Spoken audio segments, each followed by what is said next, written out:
The great chamber of the Galactic Council was a cold place. It was not cold in temperature, but cold in spirit. Vast walls of polished black metal rose up into the endless dark of space, dotted with the thousands of stars visible through the reinforced viewports. In the center of the room, a massive circular table of light displayed the current agenda. This was the hall where the most powerful species in the galaxy gathered to judge all others. Today was the annual planetary review, a formality that most species dreaded. Ambassador Alex Miller sat at a simple, unadorned console representing the Sol Federation, more commonly known as Earth. He was the only human in the room, and he felt the weight of every gaze. Beside him, the crystalline Krell ambassador, Varys, glittered faintly. The Krell body was made of sharp, clear angles, and Varys spoke through a low, grinding sound that the universal translator managed to smooth into clear, cruel words. Across the table, the Zidonian delegate, a shimmering purple gas contained within a massive glass cylinder, pulsed with condescension. The chief arbiter, a tall, slender being named Dean, tapped a glowing stylus on the agenda. Moving to the Sol Federation, planet Earth, code designation 701 Alpha, Dean announced. Current status review. The central table projection changed. It showed a high-definition image of Earth, beautiful and blue, surrounded by swirling cloud banks. Immediately, a banner flashed across the image in bright red galactic script, Tier 4, Potential Anarchy. A wave of laughter rippled through the chamber. It was not polite laughter. It was loud, mocking, and dismissive. Varys, the Krell, allowed a low rattling sound to escape. Tier 4. As expected, the crystal form grated. The species remains mired in its own emotional swamp. They cannot even manage their own planetary weather, let alone the dignity of space governance. Alex Miller kept his face smooth, but his jaw ached from the effort. For years this had been his burden, to sit silently while Earth was treated like the dirty, unruly child of the galaxy. Humanity was always criticized for being too loud, too quick to anger, and too dependent on strange, illogical things like hope and sacrifice. The Zidonian delegate pulsed its purple gas form, emitting a series of airy pops that translated as a sigh. Ambassador Miller, is there any new data to suggest humanity has overcome its internal conflicts? Our reports indicate a rise in what your species calls reality television and social media bickering. These are not the actions of a species ready for Tier 3 status. More laughter followed. Alex stood, his hands resting on the podium. He knew what he had to say, but he also knew it wouldn't matter. Delegates, Alex said, his voice quiet but steady. The conflicts you observe are part of a continuous process of evolution. We are testing the limits of shared sovereignty and individual liberty. We are not weak, we are simply young. Varys leaned forward, the crystalline facets catching the light. Young and foolish. Your very concept of free will is a weakness, Ambassador. It introduces too many variables, too much chaos. It is why you are Tier 4. The debate quickly moved past the status review and into the true reason for the meeting. Stellarium. Earth sat on an unusually dense deposit of the isotope, and resource essential for long-distance space travel, but which humanity had not yet bothered to mine on a galactic scale. Dean, the arbiter, turned serious. Given Earth's persistent inability to stabilize its resource zones and the danger this poses to galactic supply chains, the Council has approved a limited, temporary resource management action. A small fleet will be dispatched to secure the unmined stellarium deposits near Earth's moon. This was it.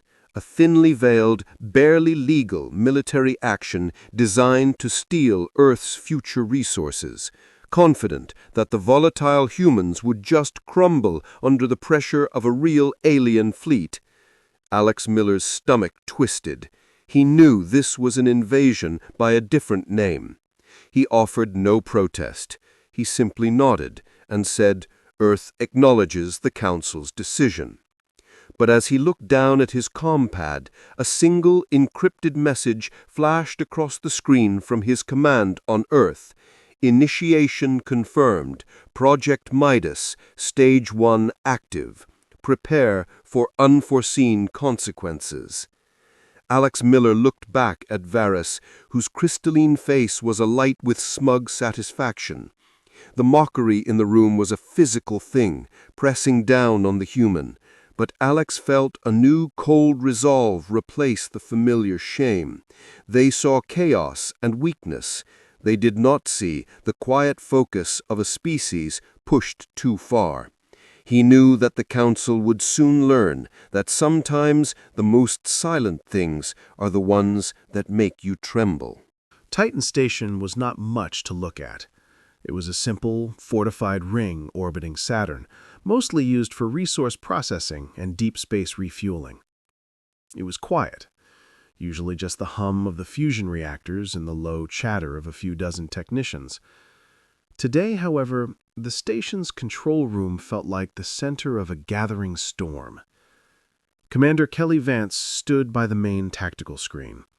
Her posture was stiff, her hands clasped tightly behind her back. She was not a soldier who loved war. She was an engineer who loved peace, but the peace she knew was about to be broken. On the main screen, 3 sleek, dark shapes moved against the distant, hazy ring of Saturn. They were Zidonian patrol cruisers, light vessels compared to true warships, but they were armed and they were alien. Their presence was an invasion. A voice, translated into flat, booming English, cut through the control room speakers. "This is Zidonian vessel Purifier 3, Sol Federation outpost. You have exactly 30 minutes to power down all reactors and transfer full command codes to our fleet." The voice paused, the tone dripping with arrogant boredom. "Failure to comply will be considered an act of aggression against the Galactic Council. We expect immediate obedience, Tier 4. Kelly could feel the eyes of her crew on her. They were young people, mostly scientists and maintenance workers, not fighters. They knew the Zidonian ships could destroy their small station with less than a minute of fire. 30 minutes felt like a lifetime of waiting for the inevitable. She took a deep breath. She looked at a small, sealed panel labeled Midas Protocol.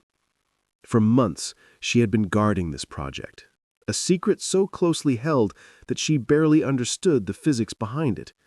She only knew the intended outcome: absolute deterrence. "Midas is armed," whispered a young technician named Gary, his knuckles white against the console. Kelly nodded. The satellite was on its final trajectory.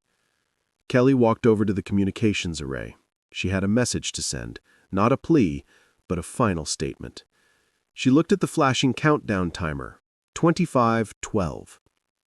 "Open a clear channel to the Zidonian lead ship and patch it directly to the Galactic Council feed. Send the pre-recorded message." The message was brief. It showed the Earth in peaceful rotation, then the council chamber where Alex Miller had been mocked. Kelly's own face, calm and utterly serious, then filled the screen. "To the Galactic Council. You have consistently treated the Sol Federation with scorn and disrespect, believing our spirit is as weak as our current fleet size. You have mocked our volatility. This violation of our sovereign space is the final insult." She paused for a dramatic moment. "We have endured the mockery. Now the violation of this territory will be met with a response you will not see coming, a response you cannot compute." She ended the transmission. The control room fell silent. The Zidonian commander did not bother to reply. They simply held their position, letting the timer tick down, confident in their own overwhelming power. They thought the message was a typical human display of emotional theater, a final burst of rage before defeat. The timer reached 1 minute. The alien ships began to shift, their weapon ports glowing faintly in preparation. "Commander, they are preparing to fire," Gary reported, his knuckles white against the console. "I see it," Kelly murmured. Her heart was pounding hard against her ribs. This was the moment. The untested, theoretical moment. If Midas failed, the station, and perhaps Earth's future, was over. The timer flashed down to 10 seconds. 9. 8. The Zidonian ships began their slow, arrogant advance toward the station. At 3 seconds, Kelly reached out and pressed the single, unmarked activation button on the Midas panel. There was no flash, no sound, no alarm within the control room. The timer hit 0. The Zidonian ships were positioned perfectly for their attack. Outside, the tiny Midas satellite, now in position, released its energy. It was not a beam, or a blast, or a projectile. It was a single, silent ripple of unseen energy, an incredibly focused wave that lasted for less than 1/10 of a second. On the main screen, the 3 Zidonian patrol cruisers simply disappeared. They did not explode into fire. They did not break apart into pieces. They were just gone. The visual sensors, the radar, the infrared all showed a complete, sudden void where the 3 massive vessels had been a moment before. Gary gasped, unable to process the impossible sight. Kelly Vance looked at the empty screen. Her hand was shaking slightly, but a fierce, cold relief washed over her. The silence of the void was a profound answer. The mockery was over. The trembling was about to begin.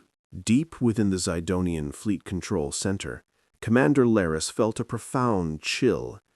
It was a sensation unknown to his gaseous species, a translated feeling of utter confusion and sudden fear.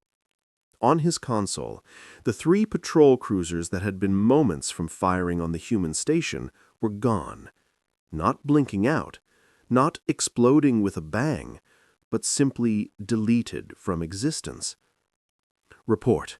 What happened to Purifier 3, 4, and 5? Laris demanded, his purple gas body pulsing erratically inside the containment cylinder. The tactical officer, another Zidonian, sounded terrified.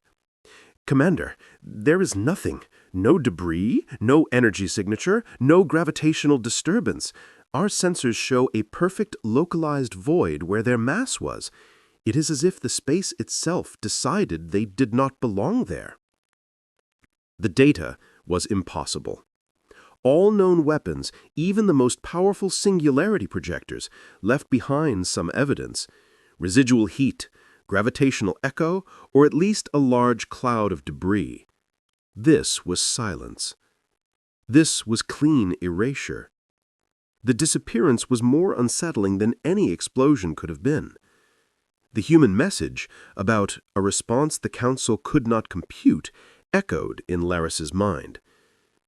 Meanwhile, back on Earth, the mood in the Sol Federation Command Center was one of strained relief. Located miles beneath a remote mountain range, the bunker was a marvel of quiet efficiency. General Greg Peters, a man whose face was lined by years of managing crises, stood watching the feed from Titan Station. The moment the 3 ships vanished, a cheer almost erupted from the young scientists, but Peters raised a hand, demanding silence. This was not a moment for celebration. It was the moment of no return. "Analysis, Dr. Helen Carter," Peters said, his voice level. A woman in a clean white uniform stepped forward, pointing to a complex simulation of the event. "General, Project Midas worked exactly as intended.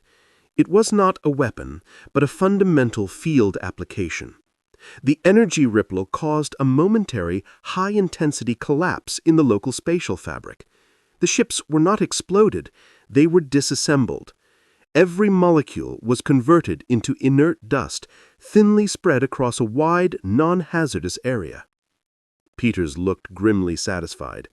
No debris, no energy pulse, no lasting threat. A clean slate. He paused. "The Council will not understand this. They will look for a giant bomb. They will look for explosions." "Exactly," Helen confirmed. "Midas doesn't make fire, it makes dust. They are technologically unprepared to even recognize the mechanism, let alone defend against it." Peters turned to his communications officer. "Transmit the successful test report to Ambassador Miller. Inform him the ball is now entirely in the Council's court. Prepare all long-range defenses. They will not believe this was a single human asset. They will assume it was a freak accident or sabotage by another Tier 1 species." His prediction was instantly proven correct across the galaxy. In the Galactic Council's emergency session, the mood was shattered but not defeated. The delegates were whispering, their composure ruined by the sight of the sensor void. Yet their arrogance was deeper than their shock. Varus, the Krell ambassador, was the loudest voice of denial. His crystalline body was vibrating with outrage, not fear. "This is clearly misdirection," he rattled. "The Zidonian reports are unreliable. It must have been a localized gravitational distortion, a freak cosmic ray event, or perhaps sabotage by the Xylosians to undermine our authority." Alex Miller, the human ambassador, sat quietly in his seat, watching Varus rant. The mockery was replaced by frantic rationalization. "A Tier 4 species does not possess the capability to build a device that can instantaneously disassemble 3 cruisers. They lack the theoretical physics, the materials, and the discipline. They simply do not.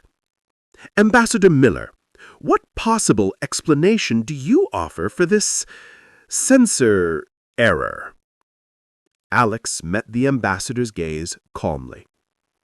"I offer the explanation my government provided, a response you cannot compute. You were warned." Varus ignored him, turning to the other delegates. "We must not show weakness to this accidental anomaly. If we retreat now, every Tier 4 world will believe they can defy us. We must send a punitive fleet, not 3 small cruisers, but a full, overwhelming force. We will demonstrate that their chaos cannot defeat our order." His demand was simple and chilling. Retaliation, delivered by overwhelming force driven by the refusal to believe a lesser species could possess such a deadly, silent power. The final vote passed quickly, based on fear of weakness rather than respect for the new human threat. A massive fleet was authorized and dispatched, confident they would find fire and debris, not silence and dust. The punitive fleet authorized by the Galactic Council was a sight of terrible pride. There were over 300 warships, the best the galaxy had to offer. They stretched across the black void like an endless, aggressive steel serpent. The fleet was led by a massive Krell battleship, the Vengeance of Varus, commanded by Admiral Gorok. Gorok was a famous warrior, deeply arrogant, and he believed the reports of the vanished Zidonian ships were lies or magic tricks. "The humans used a small, dirty bomb," Gorok grated over the fleet comms. His voice was cold and commanding. "It was a lucky shot. They have no structure, no discipline. They cannot build a defense large enough to stop us. We will enter their system, claim the Stellarium, and crush their tiny rebellion." The fleet approached the Sol system at high speed. They were confident they would find a ruined station and a small, fearful human fleet. The time it took to travel from the Council's space to Earth's sector was filled with alien laughter and talk of the easy wealth they were about to claim. They spoke of the humans as children playing with fire. As they crossed the outer boundary near the Cooper Belt, the alarm systems on the lead ships began to scream. But the crews saw nothing. The blackness of space looked normal. Yet the energy sensors went wild, detecting an unknown, massive energy field application. Admiral Gorok ordered the fleet to stop immediately. He looked at the readings on his bridge display. The energy readings showed a complete shell, a perfect sphere of subtle, pulsing energy that enclosed the entire Sol system. It was hundreds of millions of miles wide, silent and seamless. He looked out the reinforced viewport. At first, he saw only stars. Then, as his Krell eyes adjusted to the low energy, he saw it. A faint, ethereal shimmer. It looked like heat rising from a road on a very hot day, but it covered the stars. It was a veil, almost invisible, but absolutely present. This was the full Project Midas field. "It is a bluff," Gorok declared, though his voice lacked its former certainty. "It must be a simple energy shield designed to drain our batteries.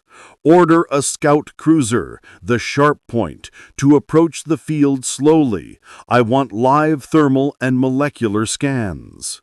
The scout ship, a fast and expendable vessel with a crew of 12, detached from the main fleet. It moved with cautious precision toward the shimmering veil. The crew of the scout ship reported no resistance, no heat, and no gravitational pull. They were instructed to touch the field with their prow. Admiral Gorok watched the live feed. The image from the Sharp Point's external camera showed the faint, glassy texture of the field just inches away. The moment the ship's prow touched the shimmer, the impossibility happened again. There was no sound, no explosion. The front section of the scout cruiser, the part that had made contact, simply dissolved. It did not tear. It just turned instantly into a fine, sparkling dust that drifted away on the solar wind. The rest of the ship, which had not yet touched the barrier, remained perfectly intact for a fleeting second.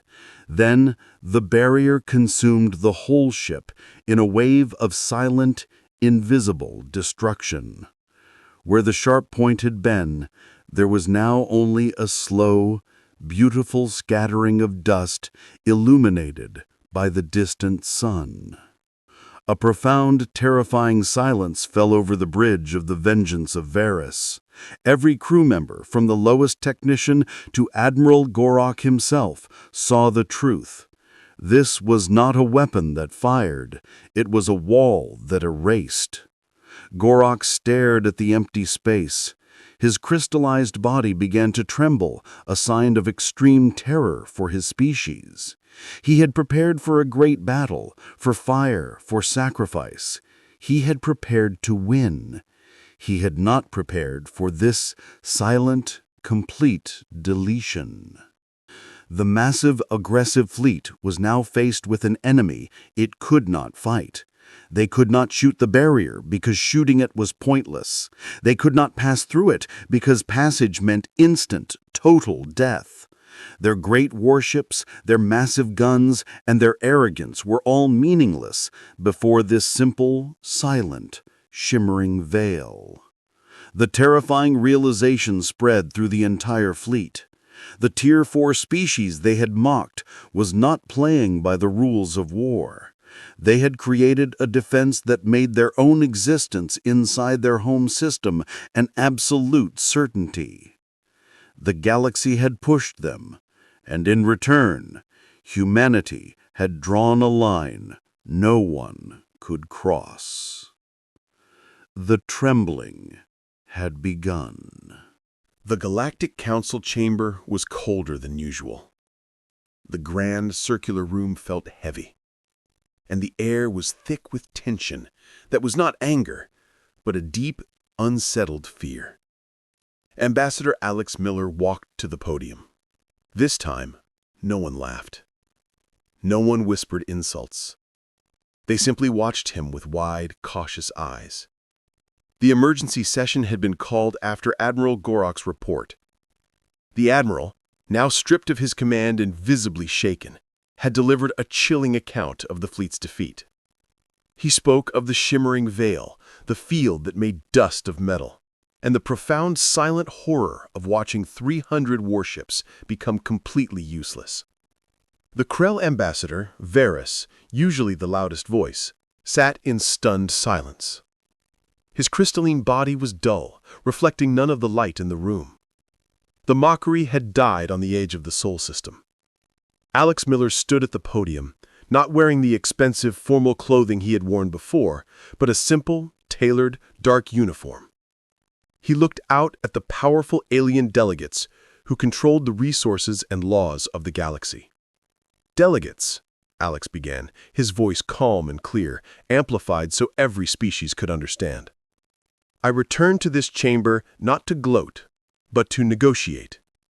You sent a punitive fleet to violate our space, driven by the arrogance of your Tier 1 designation. You expected fire. You expected a messy, costly, but certain victory. Instead, you found only silence." He paused, letting the silence of the chamber emphasize his point. Project Midas is not a weapon of conquest. It is an absolute, non-negotiable border defense. Think of it not as a bomb, but as a permanent lock on our door. It allows nothing in that is not invited, and it leaves behind no debris, no energy signature, and no lasting threat to the cosmos. It simply ensures that our home is secure. He pressed a button on the podium. A holographic schematic appeared above the table. It showed the shimmering veil around the Sol system, perfect and complete. Next to it, the schematic showed the internal workings of the field, complex glowing lines and crystalline arrays that the alien scientists could barely begin to follow. The physics were simply beyond them. A delegate from the Aethel race, a shimmering gas cloud, finally spoke, its voice a soft, nervous ripple. But if you can project this field over such a vast distance, Ambassador Miller, why not project it here? Why not use it to erase us?" Alex turned his gaze to the delegate. "Because we never wanted your planets, or your resources, or your power. We wanted only one thing: to be left alone to handle our own destiny. We sought inclusion in trade and fair treatment, and we were denied with laughter. So we achieved total, undeniable security instead." He then laid out humanity's demands. They were simple, direct, and non-negotiable, backed by the terrifying power of the Midas field. "The Sol Federation requires 3 things," Alex stated firmly. "First, the immediate public retraction of the Tier 4 designation. We are no longer a threat to be managed, but a force to be reckoned with. We demand reclassification as a Tier 1 species." The delegates exchanged uneasy glances. This was a massive concession, but refusal meant the possibility of a trade war that could turn into something much worse. "Second," Alex continued, "we demand full resource parity and trade agreements, including access to the Stellarium market at the highest level. We will trade human innovation for your materials on equal terms." "And third," Alex concluded, meeting the gaze of Varys, the fearful Krell, "we require a permanent, equal seat on this council, not as petitioners, but as partners. The time of mocking is over. The time of mutual respect has begun." The vote took less than 2 minutes. No one dared to argue. To debate was to risk angering the new force in the galaxy, the one that erased problems silently and completely. The council voted unanimously to grant every single demand. As Alex Miller walked away from the podium, he felt a weight lift from his shoulders. The fear in the room was a heavy, cold thing, but it was fear of humanity, not fear for humanity. The silence that followed him was not condescending. It was respectful. Back on Earth, General Peters and Dr. Carter watched the vote. They had not built a weapon to conquer, but a shield to force peace. They had finally made the Galactic Council tremble, not with a roar of war, but with the quiet promise of total, silent security. The age of Tier 4 was over. The age of equals had begun.